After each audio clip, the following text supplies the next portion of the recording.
Hello, I'm Heather. This week, I narrowed my focus to Native American involvement in the Revolutionary War. I found 3 relevant articles on JSTOR for this week's assignment. The first article is Suspected on Both Sides, Little Abraham, Iroquois Neutrality, and the American Revolution by Caitlin A. Fitz, published in the Journal of the Early Republic, Fall 2008. Historians have long noted that most Iroquois sought neutrality early in the war. But as the conflict burned its way through New York, most Oneida and Tuscarora sided with the Americans, while most Mohawk, Onondaga, Cayuga, and Seneca sided with the British. Fitz discusses Mohawk chief Little Abraham, who advocated neutrality. He would seek to preserve Iroquois autonomy and territory by advocating a system of factional neutrality, one in which he would pursue a limited partnership with the Americans, while others pursued an alliance with the British.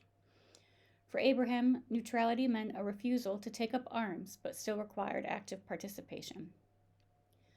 Fitz uses the American archives to find treaties, Abraham's responses, and council proceedings. She also uses the papers of Sir William Johnson, journals, and secondary sources. The second article is A Dark and Bloody Ground, American Indian Responses to Expansion During the American Revolution by Natalie Inman, published in the Tennessee Historical Quarterly, winter 2011. Inman discusses the Cherokees' decision to join the British during the war. She claims they made the decision to push back against the onslaught of American settlers in the Trans-Appalachian South. In 1763, the British enacted the Proclamation Act, which prohibited settlement beyond the Appalachian Mountains. However, American settlers ignored this and moved west. The Cherokee joined the British in hopes of the treaty being upheld. Inman reminds us that indigenous people responded to the revolution as individuals and not as a tribal unit. They acted according to their own interests that were shaped by social ties such as kinship and friendship. Dragging Canoe and others like him claimed to have joined the British in order to receive arms and ammunition to fulfill their own goals in fighting the Americans, to halt their expansion and repel settlers back beyond the pre-war legal boundaries, while his father, Little Carpenter, and his cousin, Nancy Ward, worked to remain neutral. Inman uses the Bullitt Family Papers collection, the Draper Papers, and the George Roger Clark Papers, as well as secondary sources. The third and final article is American Indian Constitutions and Their Influence on the United States Constitution by Robert J. Miller, published in Proceedings of the American Philosophical Society in March 2015.